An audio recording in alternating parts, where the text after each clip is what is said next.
yang membusukkan kulit dan daging, yaitu Nabi Adam. Diuji keimanan.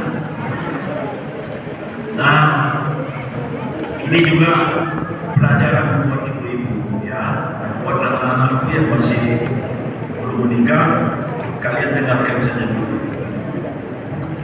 Ini pelajaran buat ibu-ibu, pelajaran kesetiaan terhadap suami.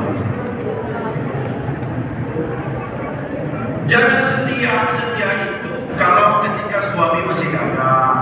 Nah, jangan setia itu hanya ketika suami masih bisa memenuhi apa permintaan. Ketika suami sudah mulai batu-batu, tapi sudah harus ada alat bantunya. Jam 6:30 biasanya sudah ada teh manis. Bu, tehnya ini, buat aja sendiri lah. Pergi. Istri Nabi Ayub ditinggalkan. Dia nggak mau ngurus Nabi Ayub. Nggak tahan dia dengan bau busuk yang menguji karena ulat banyak menyerang Nabi Ayub. Penyakit kulit yang luar biasa. Tapi apa? Akhirnya ujian itu pun lulus dan Nabi Ayub kembali, Allah kembalikan dalam rupa yang sangat tampan. Ya Rasulullah dulu tampan-tampan, sama tampannya dengan yang tampan. Ya. Nanti kalau saya bilang sama tampannya dengan bapak-bapak semua nanti salah pula, ya kan? Siapa lagi? Nabi Musa uji keimanan. Nabi Musa itu mau dibunuh sama Fir'aun. Allah selamatkan.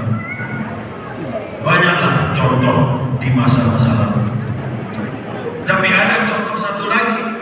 Allah uji dan tidak berhasil, tidak lulus dia ujiannya. Siapa dia?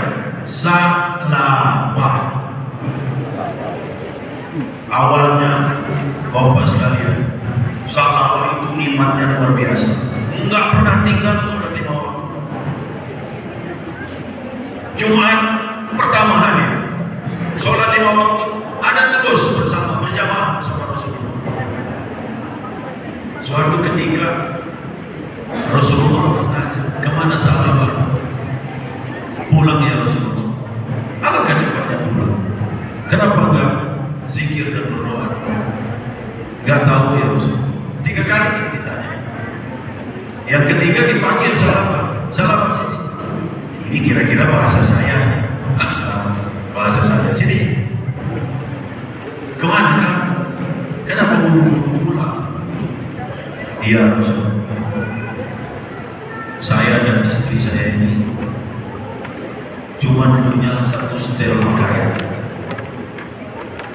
Kalau pakaian ini saya pakai sholat, istri saya bugil, tidak berpakaian di rumah.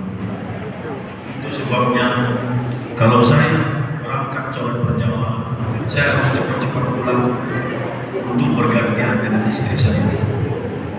Subhanallah. Begitu kata Rasulullah. Ya Rasulullah. Karena itu saya mohon doakan ya Rasulullah. Semua kita tahu Rasulullah sangat dekat dengan Allah Subhanahu wa Ta'ala. Tolong doakan supaya kehidupan saya yang berubah. Berapa nih doa? Kata Rasulullah SAW, jadi orang kaya itu belum tentu kamu lulus. Banyak orang yang lulus diuji dengan kemiskinan. Hati-hati Pak. Buktinya apa? Sambal terasi, goreng tempe, habis. Giliran diuji dengan harta yang banyak, ayam, daging, banyak sisa terbuang. Lihat aja hotel-hotel itu. Kalau kita ada acara di hotel, alangkah yang terbuat. Tapi kata sahabat, dia Rasulullah, insya Allah dia namanya orang lagi ada pengennya. Jadi ya tolong ya Rasulullah. Akhirnya Rasulullah doakan, mintakan kepada Allah. Dan dalam banyak riwayat Allah memberi petunjuk kepada Rasul agar membeli perskot, memberi DP ya, dibelikanlah sepasang kambing kepada sahabat. Dalam waktu yang tidak terlalu lama, kambing sahabat ini sudah memenuhi padang rumput yang luas. Jadi juragan kambing Pak, sahabat, juragan kambing sahabat menjadi juragan kambing terbesar di Jazirah. Tapi apa yang dikhawatirkan Rasulullah menjadi kenyataan. Satu persatu waktu sholat tidak ada sahabat di situ, absen sahabat. Mana sahabat? Tanya Rasulullah sahabat. Ada di tanah lama sedang mengembalakan kambing. Puncaknya ketika hari Jumat, Rasulullah bertanya, diam para sahabat. Sahabat mana? Akhirnya datang tapi sudah terakhir, sudah mau komat.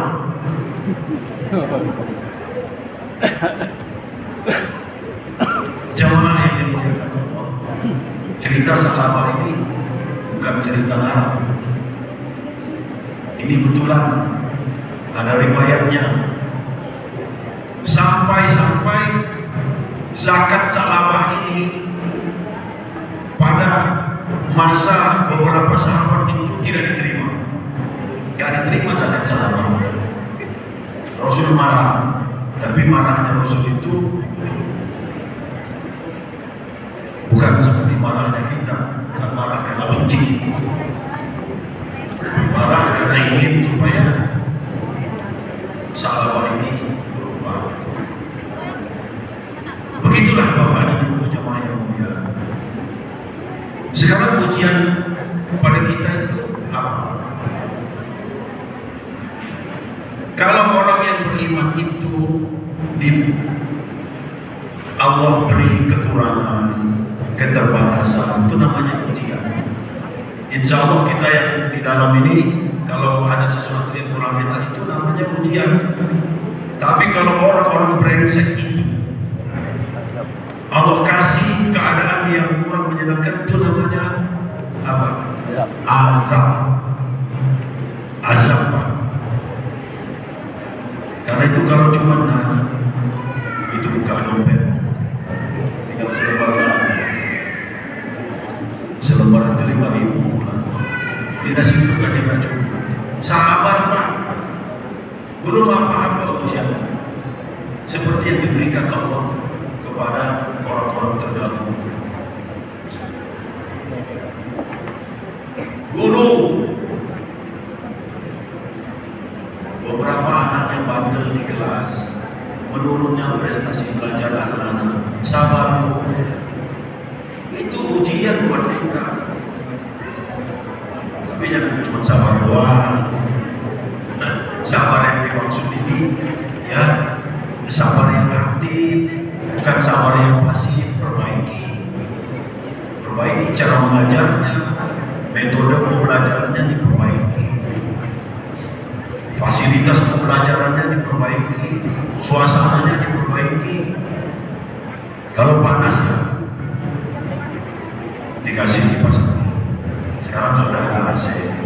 Nah, enak betul. Dulu di zaman Buya Hamka, di zaman Buya HS Cokro Adinoto dan lain-lain, mereka menuntut ilmu itu di mana? Di surau, ya seperti ini. Kok ada komputer?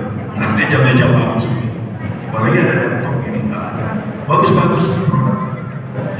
Jadi ulama, jadi pemimpin besar, jadi pejuang bangsa. Sekarang kita ini semua sudah ada, bahkan ya kita belajar di ruangan yang dingin. Tapi saking dingin dinginnya otaknya beku. Beku saking dinginnya. Jadi agak panas-panas sedikit. Hari ini nggak apa-apa ya, supaya otak kita ini mencair. Hasil penelitian ilmiah hanya ternyata setelah dibuka otak Einstein itu ternyata hanya 30% dipakai. Ini hasil penelitian ilmiah. Einstein manusia pintar kayak gitu, ternyata setelah dianalisis otaknya itu baru 30% terpakai. Apalagi kita, kira-kira kita ini berapa persen? Otak Einstein itu dipakai berpikir begitu keras, pagi siang malam melahirkan banyak teori. Kita itu baru 30%. Nah kita terlalu sering tidak dipakai, hanya tumpul. Ya. Maka sebetulnya ibu-ibu guru ini, bapak-bapak guru ini, nggak apa-apa memberi pekerjaan rumah kepada siswa, tapi metodenya pas, ya, metodenya harus pas, dan itu tidak saya bahas di sini. Nanti dikira saya waktu yang lain tidak dibahas di sini. Oke, jamaah yang mulia, itu imannya. Kemudian sekarang yang kedua ilmu.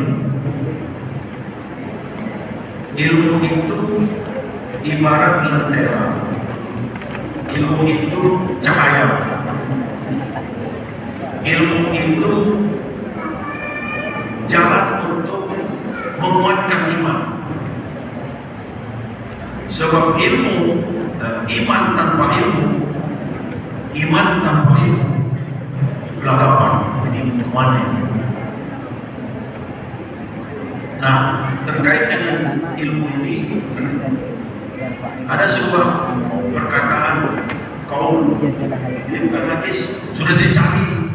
Jadi kalau pengajian di Muhammadiyah itu ya harus pulang bawa sesuatu. Kalau ada orang mengatakan man arada dunya wa alaihi bil ilmi wa man arada al-akhirah wa alaihi bil ilmi wa man arada fa alaihi bil ilmi, itu bukan hadis. Itu qaul, kata-kata Imam Syafi'i. Jangan ikut-ikut. Oh, Rasulullah bersabda man arada dunya, bukan. Jangan mensandarkan kepada Rasulullah yang tidak dikatakan oleh Rasulullah. Man arada dunya, kata Imam Syafi'i, siapa yang menginginkan keberhasilan, sukses dunia, tuntut ilmu.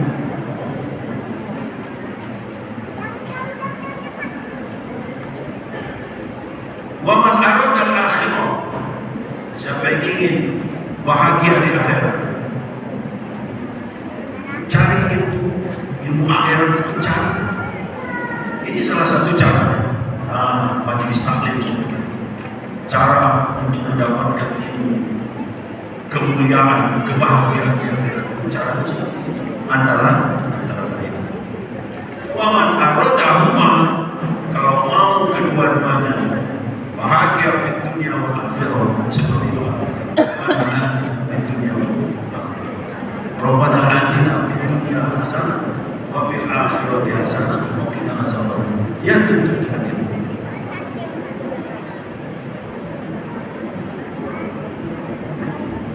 Cuma Bapak Ibu, sekali lagi saya ingatkan, resultante dari iman dan ilmu, ya, resultante yang belajar fisika harus tahu apa yang dimaksud resultante. Hasil perkalian dari iman dan ilmu akan melahirkan akal.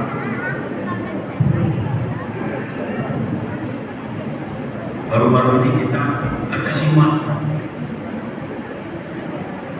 dengan ditangkapnya bos MBG.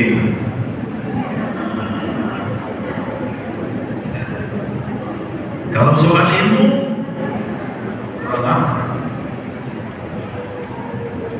kurang apa? Depannya sudah kuat, belakangnya berderet tuh. Bahkan dari luar negeri diteliti. kurang lama. Tapi mungkin perkaliannya dengan iman, ilmunya besar. Jadi kalau rumus matematika, masuk ini, ilmunya besar, tapi perkaliannya dengan iman kecil, maka hasilnya menjadi kecil. Maka hasil akhirnya akhlaknya menjadi kecil. Ya, itulah yang terjadi.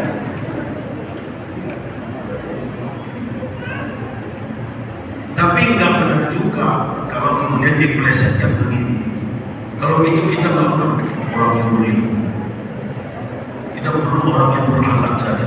Nggak juga begitu. Kita perlu orang yang berilmu. Karena Allah hampirkan bumi dan langit ini, Allah ikuti dengan nikmat ilmu. Supaya apa? Isi bumi dan langit ini bisa untuk kemakmuran manusia.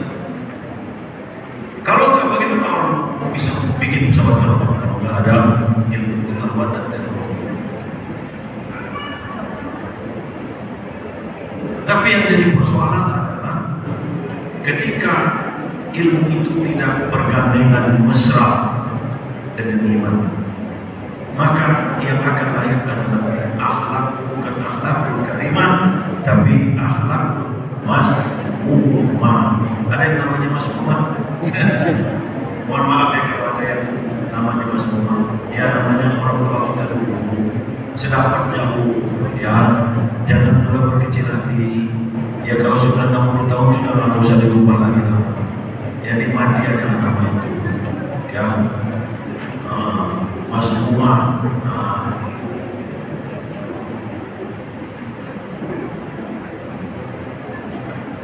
Saking pentingnya menuntut ilmu ini, sampai-sampai Imam Syafi'i mengatakan seperti ini. Nah, kalau yang ini hadis tolabul ilmi faridatun ala kulli muslim. Menuntut ilmu itu wajib.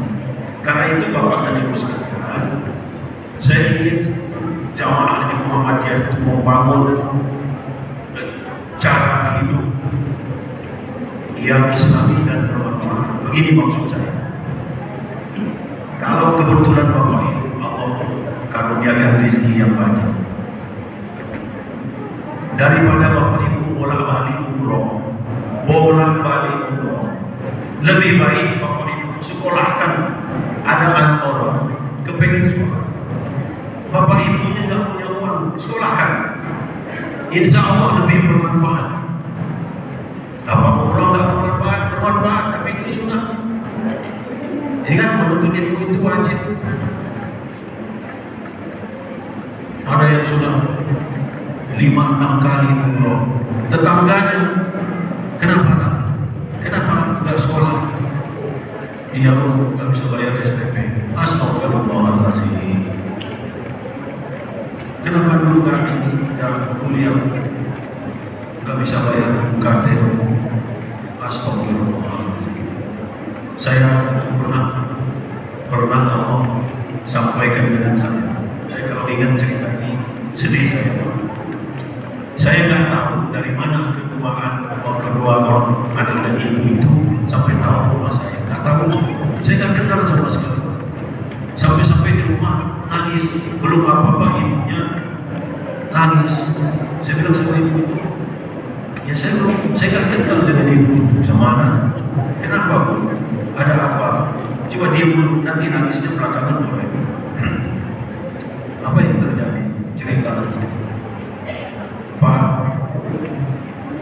kalau tidak ada yang membantu, anak saya ini mau saya bawa pulang. Saya nggak bisa lagi membayar UKT anak saya. Saya tanya, berapa UKT anak 2,5 juta. Kuliah di mana? Kuliah di UIN. Saya tanya, Dok, IP kamu berapa? IPK-nya bagus Pak, 3,75. Astagfirullahaladzim, pikir saya ini bahaya kalau sampai pulang. Kenapa?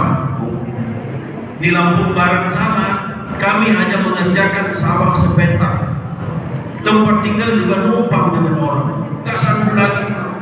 Kalau Bapak mau bukti, datang saja. Nama desa kami, Desa Anangkau. Saya berpikir, Pak, dekat rumah saya di sini ada rumah Bupati Lampung Barat. Bupati Lampung Barat, nggak apa-apa ini saya buka aja. Syukur-syukur kalau ada yang main sama dia. Saya pikir, nah ini ada pemimpin ini, siapa tahu seperti Umar. Siapa tahu seperti Umar. Begitu dengar ada seorang anak menangis dalam buayan ibunya karena gak bisa makan. Ternyata ibunya cuma masak kering. Akhirnya saya menghadap, malam Sabtu saya menghadap.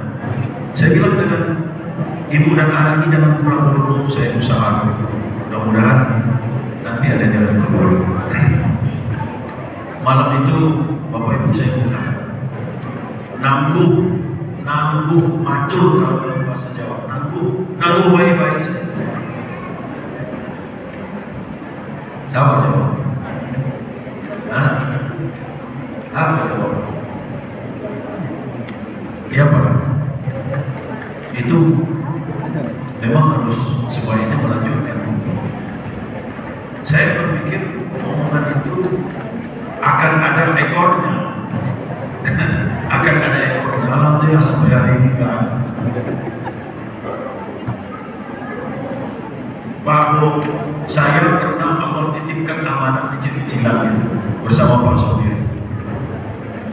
Sebetulnya kalau mau tinggal telepon kepala dinas.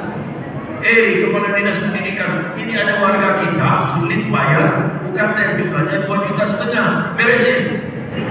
Susahnya.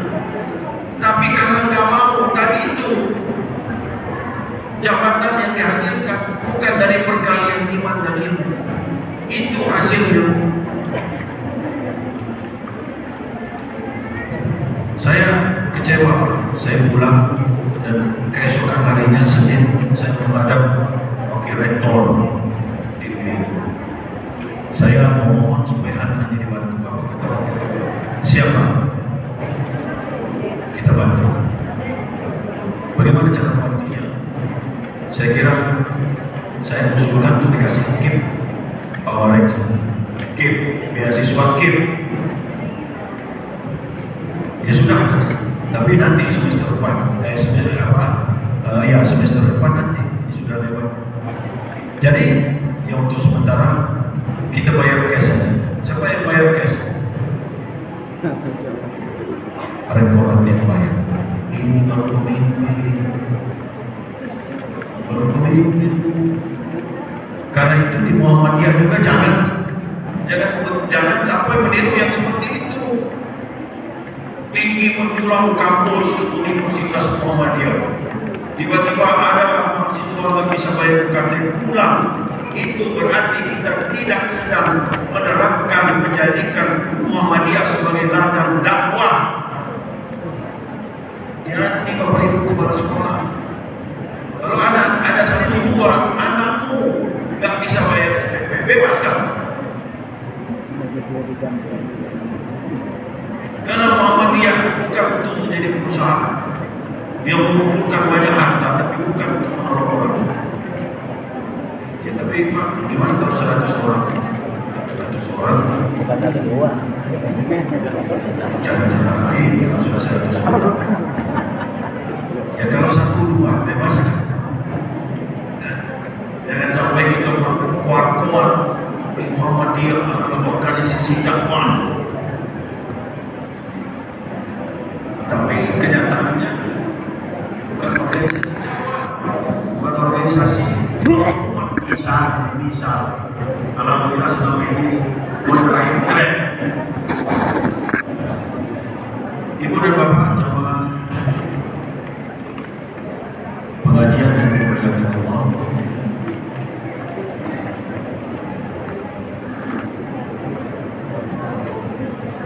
Kita akan lanjutkan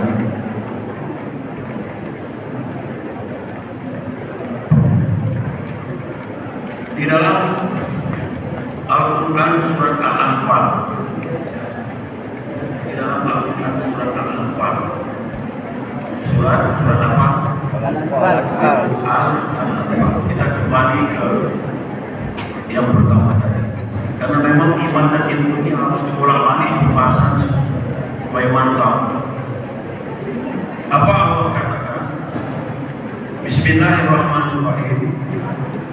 Innamal mu'minuna allazina idza dzukirallahu wajilat qulubuhum wa idza tuliyat 'alaihim ayatuhu zadatuhum imanan wa 'ala rabbihim yatawakkalun. Sesungguhnya orang-orang yang beriman adalah mereka yang apabila disebut nama Allah gemetar hati. Gemetar bukan gemetar hatinya itu tergerak untuk mendekat kepada Allah, mendekat kepada kebenaran, mendekat kepada firman, mendekat kepada petunjuknya. Apabila disebut nama Allah bergetarlah hati mereka. Dan apabila dibacakan ayat-ayatnya bertambahlah iman. Ini ayat-ayat Allah itu ada ayat-ayat qauliyah dan ada ayat-ayat qauliyah. Ada ayat-ayat yang tersurat yang Al-Quran dan ada ayat-ayat yang tersirat. Semua bumi dan langit alam ini adalah ayat-ayat Allah. Kita diminta membaca setiap perubahan yang terjadi. Berapa bulan sekarang? 18 ya? 18. Ini gejala apa? Gejala alam dan gejala sosial. Ayat Allah bukan itu. Ini ayat Allah. Hati-hati Pak. Faisal Basri sudah menyatakan kalau sampai 19 mulai ini nampaknya trennya naik.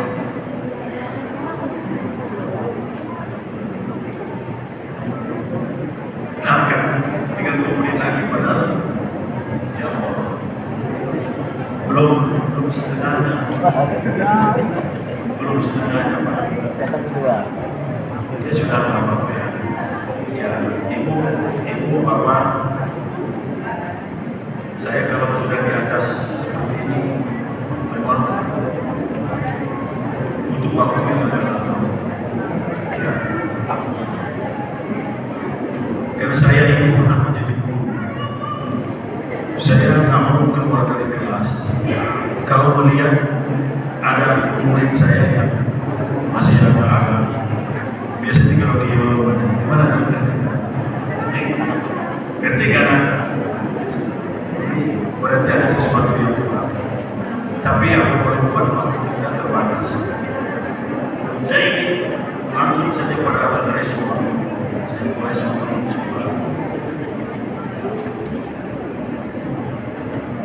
Jadi ibu dan bapak ada interkoneksitas hubungan antara iman, akhlak dan iman. Jadi iman, orang yang memiliki iman yang kuat berpadu dengan ilmu yang benar itu akan melahirkan akhlak yang terpuji. Dan seseorang yang memiliki akhlak yang terpuji, dia berpotensi melakukan amal kebaikan yang banyak dan benar. Dan orang yang memiliki amal ibadah yang banyak dan benar, sekali lagi saya ulang, sedikit peluang orang yang ilmunya sedikit untuk bisa beramal banyak. Sebaliknya orang yang punya ilmu yang banyak, iman yang kokoh, punya peluang untuk beramal yang banyak. Dan amal ibadah yang banyak, yang bagus, yang benar, berpotensi menciptakan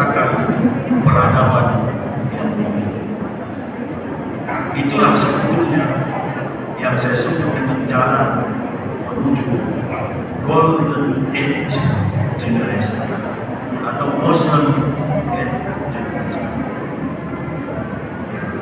Ya, jadi ibu dan bapak jamaah yang mulia, karena waktu sudah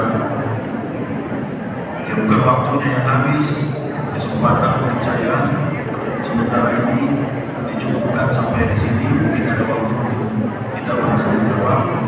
Demikian saja sementara saya menutup dengan salam.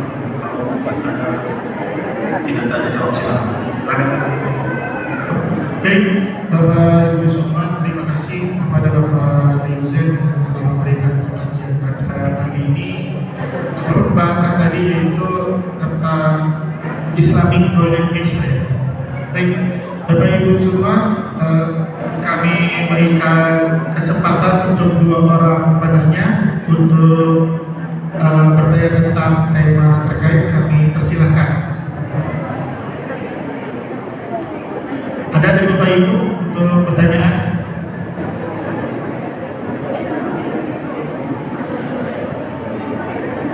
Ya.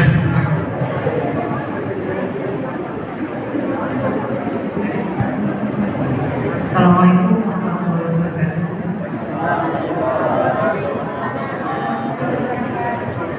Perkenalkan, nama saya Nadia. Yang saya ingin diskusikan agak berat gitu ya, tapi ini masalah pendidikan, karena saya sudah menjadi seorang ibu dan pernah melewati masa-masa seperti mereka. Yang saya perhatikan bahwa perubahan mental guru sekarang, apalagi Muhammadiyah itu bergerak dari awal itu masalah pendidikan akhlak. Yang saya lihat itu guru sekarang tidak seperti dulu guru zaman dulu. Guru zaman dulu itu walaupun mereka masih membutuhkan ekonomi untuk kehidupan, tapi masih punya jiwa pendidik. Mereka ingin sekali anak didiknya itu terlihat berhasil saat mereka berumur 10, 20 atau bahkan 30 tahun yang akan datang. Rasa bertanggung jawabnya atas anak didik itu 80%. Tapi untuk saat ini saya lihat jiwa itu hanya bisa dihitung dari 1000 orang, mungkin sekitar Paretonya 30%. Lain sisanya guru itu sudah menjadikan pekerjaan ini ladang bisnis. Artinya yang penting saya kerja, tidak punya target apa yang harus dicapai oleh muridnya. Jadi kalau tadi topik itu golden age 2045, saya juga bingung pemerintah mengukurnya dari mana, karena ini sudah 2026, tinggal butuh waktu 19 tahun lagi, tidak ada ciri-ciri ke sana. Sedangkan untuk merubah karakter orang saja itu tidak dapat membutuhkan waktu tidak sebentar gitu. Jadi saya sebelum menjadi istri Bapak Purnama itu bukan orang Muhammadiyah. Setelah sekian tahun menikah dan mengikuti beliau, saya kagum dan salut sekali dengan organisasi Muhammadiyah ini. Dan di keluarga hanya saya sendiri dengan berbagai persepsi keluarga, tapi saya bangga ada di sini. Walaupun saya itu belum memahami sampai ke dalam.